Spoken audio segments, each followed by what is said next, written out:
During the time of the judges, a civil war broke out in Israel. It began when wicked men from the tribe of Benjamin abused a concubine of a man from the tribe of Levi throughout the night. The shocking and mysterious story of the concubine's death is explained by some as the result of rioters, but by others as the result of her husband, who dismembered her body and dispersed the parts throughout Israel. In response to the horrific act, the other tribes of Israel decided to act. The imagined details about what happened after the murder can't remain hidden, and it's necessary to find out what really happened on the night of the murder. As a result of these tragic events, more than 68,000 Benjamin warriors lost their lives. The biblical story in the book of Judges, chapter 19, is devoted to the scandal of adultery that ended in rape and murder. The story is known by the name Levite's concubine, which is a strange mixture between the possible and the impossible. And so it begins. The Levite man married a concubine whose name is not mentioned. Despite being married to their husbands, concubines were slightly less respected than senior wives. Concubines and senior wives were also part of the household of David and Solomon. She cheated on her husband, the man from the tribe of Levi, and when it became known to her husband, she fled to her father's house in Bethlehem. Now a Levite who lived in a remote area in the hill country of Ephraim took a concubine from Bethlehem in Judah. But she was unfaithful to him. She left him and went back to her parents' home in Bethlehem, Judah. After she had been there 4 months, her husband went to her to persuade her to return. He had with him his servant and 2 donkeys. She took him into her parents' home, and when her father saw him, he gladly welcomed him. Judges 19 verses 1-3. Upon arriving at his father-in-law's house, the husband was welcomed warmly, as if he were a dear guest. As if he knew what was about to happen, his father-in-law held a feast in his honor that continued for 5 consecutive days. When evening fell on the 5th day, the father-in-law's persuasions were no longer sufficient for the Levite man, and he refused to stay another night with him. He and his concubine turned to go home to their tribe of Ephraim. It was a long journey. The 2 crossed Jerusalem, where the Jebusites lived in those days, one of the 7 peoples of Canaan living in the land of Canaan. Since it was already late and darkness had come, the man decided to camp in Jerusalem and spend the night there. However, his servant, who went with them, suggested he go another long way and stay at Gibeah, a settlement where Benjamin's tribe lived. The Levite accepted the advice and continued on his way. When they reached to Gibeah, they were welcomed by an elderly man who invited them in. From this moment on, there is a great similarity between the story of Lot and the angels and the story here.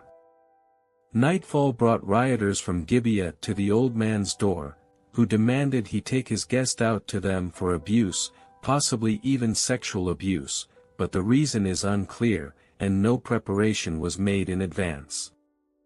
To avoid the rioters hurting the guests, the old man offers them another deal. He will bring his virgin daughter and the man's concubine, who will please their hearts. While they were enjoying themselves, some of the wicked men of the city surrounded the house.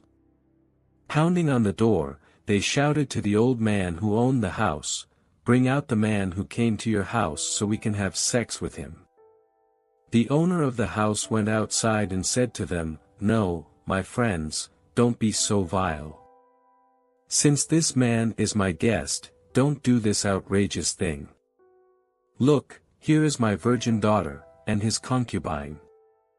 I will bring them out to you now, and you can use them and do to them whatever you wish. But as for this man, don't do such an outrageous thing." Judges 19 verses 22-24. The old man went back to sleep quietly in his bed after he was convinced that the rioters had no interest in his virgin daughter or the guest's concubine. Unlike the old man, the Levite man grabs and pushes his concubine to them, they rape her all night, and release her early in the morning. But the men would not listen to him. So the man took his concubine and sent her outside to them, and they raped her and abused her throughout the night, and at dawn they let her go. Judges 19 verse 25. The concubine was still alive by morning. Miraculously, she crawled to the old man's house, where she collapsed. When her husband woke up from sleep and opened the door of the house, and what a miracle, his wife returned. Having tried to speak to her, he collected her pieces, loaded them on his donkey, and left. He said to her, "Get up, let's go." But there was no answer. Then the man put her on his donkey and set out for home. Judges 19 verses 28. When the Levite arrived at his house, he dismembered her into 12 parts and sent its parts to each of the tribes of Israel. When he reached home, he took a knife and cut up his concubine, limb by limb, into 12 parts and sent them into all the areas of Israel. Judges 19 verse 29. The act of rape and its shocking results horrified the tribes of Israel, each of which got to receive a part of the woman's organs. In order to discover how such evil could be committed among them, 400,000 warriors were summoned from their homes to Mitzpeh, north of Jerusalem. As the warriors gathered in the Mitzpeh, the Levite man stood up and revealed, choked with tears and pain, what happened to his beloved concubine, who died. So the Levite, the husband of the murdered woman, said, "I and my concubine came to Gibeah in Benjamin to spend the night. During the night the men of Gibeah came after me and surrounded the house, intending to kill me. They raped my concubine, and she died. I took my concubine, cut her into pieces and sent one piece to each region of Israel's inheritance, because they committed this lewd and outrageous act in Israel." Judges 20 verses 4 to 6. Hearing the story, the warriors reacted with rage and demanded that the tribe of Benjamin hand over the criminals to them for execution. The tribes of Israel sent messengers throughout the tribe of Benjamin, saying, "What about this awful crime that was committed among you? Now turn those wicked men of Gibeah over to us so that we may put them to death and purge the evil from Israel." But the Benjamites would not listen to their fellow Israelites. Judges 20 verses 12 to 13. In response to Benjamin's refusal to comply with their demands, the 11 tribes decided to not marry women from the rebellious tribe. But it wasn't enough, the 11 tribes entered into a civil war with the rebellious tribe. In all, there were 400,000 warriors who fought in the war, and 68,000 warriors from the tribe of Benjamin lost their lives. To that add another 30,000 victims from 11 tribes of Israel. In total, it is about 100,000 victims. Suddenly, all the tribes realized the difficult war was over, and Benjamin's tribe had almost disappeared. Now they knew that one tribe was almost lost among them. The people went to Bethel, where they sat before God until evening, raising their voices and weeping bitterly. "Lord, God of Israel," they cried, "why has this happened to Israel? Why should one tribe be missing from Israel today?" Early the next day the people built an altar and presented burnt offerings and fellowship offerings. Then the Israelites asked, "Who from all the tribes of Israel has failed to assemble before the Lord?" For they had taken a solemn oath that anyone who failed to assemble before the Lord at Mizpah was to be put to death. Now the Israelites grieved for the tribe of Benjamin, their fellow Israelites. "Today one tribe is cut off from Israel," they said. "How can we provide wives for those who are left, since we have taken an oath by the Lord not to give them any of our daughters in marriage?" Judges 21 verses 2 to 7. Since the tribes were in a difficult situation, they decided to revive the tribe of Benjamin, but after swearing not to marry their daughters to the tribe of Benjamin, they realized that they could not change their minds. Suddenly, the heads of the tribes remembered that the residents of Jabish Gilead, which was in eastern Jordan, did not participate in the war, so they had not sworn to not marry their daughters to Benjamin. One small obstacle stands in their way: how will they convince the people of Jabish Gilead to hand over their daughters? Marriage was a serious matter in the ancient world, as parents gave in marriage their children to serve their political and economic interests. On her wedding day, the girl left her home to live in her husband's home. The giving family receives a bride for one of their sons in exchange for the daughter that they give away, otherwise they will suffer weakness, and in order to keep families equal, marriage agreements usually include an exchange of brides. Tribal chiefs had to overcome the problem of the tribe of Benjamin not having brides to offer in exchange for those seeking to receive them. They concluded that the residents of Jabish Gilead might not be willing to give their daughters for free to the Benjaminites. Until they found a solution to overcome Jabish Gilead's expected refusal. The idea was that the fighters would run straight from the battlefield that took place north of Jerusalem to Gilead, which was located about 200 kilometers away, instead of returning to their homes at the end of the war. In Gilead, they will execute everyone in the village once they reach it, leaving only the virgin girls alive and bringing them to the men of Benjamin. "This is what you are to do," they said.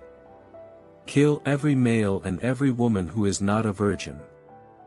They found among the people living in Jabish Gilead 400 young women who had never slept with a man. Judges 21 verses 11 to 12. After the battle order was given, the blood of the inhabitants of Jabish Gilead saturated their land, and 400 young women were kidnapped from their homes, which saved the tribe of Benjamin from his final disappearance. A story of adultery that ended with the betrayed husband executing his wife after he discovered that she had cheated on him is easily accepted as true. As shocking as it may seem, illogical matters enter the affair and accompany it throughout. The father knew that an adulterous woman had one fate. He also knew that if his son-in-law did not execute his daughter, then his honor would remain a curse. The social dynamics at that time allowed her husband to act in only one way: to execute his wife in front of everyone. Therefore, instead of trying to save his wife from the rioters, he grabbed her by force and threw her at them. We know that in the morning the woman was still among the living, but that doesn't matter, because her fate is already decided. Thus, the story named after her was supposed to end when the concubine came for her punishment. But the story expanded beyond its possible limits and soon slipped into the realm of the absurd. The story of the civil war that began following the act of rape and murder is impossible from start to finish. The number of warriors who fought and were killed also makes no sense at all. Beyond that, if the warriors were killed, where did the women of the rebel Benjamin tribe disappear to? And even weirder, is the claim that the leaders of the victorious armies decided that in order to heal the tribe of Benjamin, the inhabitants of Jabish Gilead must be destroyed. Researchers believe the case of a Levite's concubine is a plot to discredit the tribe of Benjamin, where King Saul was to be born. According to the author, Saul's origins were from a tribe with a dubious past, thereby making him unfit for the throne of Israel. The Levite's concubine act is a terrible act on its own, one of the most difficult and shocking events in the Bible. In this story, all the boundaries and all the red and moral lines that exist are crossed: rape, murder, civil war, mutilation of the dead, prostitution, confiscation of a tribe from Israel, and more. In a terrible war that claimed thousands of lives, Israel almost destroyed a tribe from its own nation. It is difficult to understand how they became like Sodom and Gomorrah. Moreover, the investigation of the terrible act and the war that followed paints a picture of no winners or losers, everyone lost. We hope you learned something new today. If you did, give this video a like and share it with your friends. You can share with us what you know by leaving a comment below. And don't forget to subscribe to our channel for more informative and entertaining content. Thank you so much and see you next time.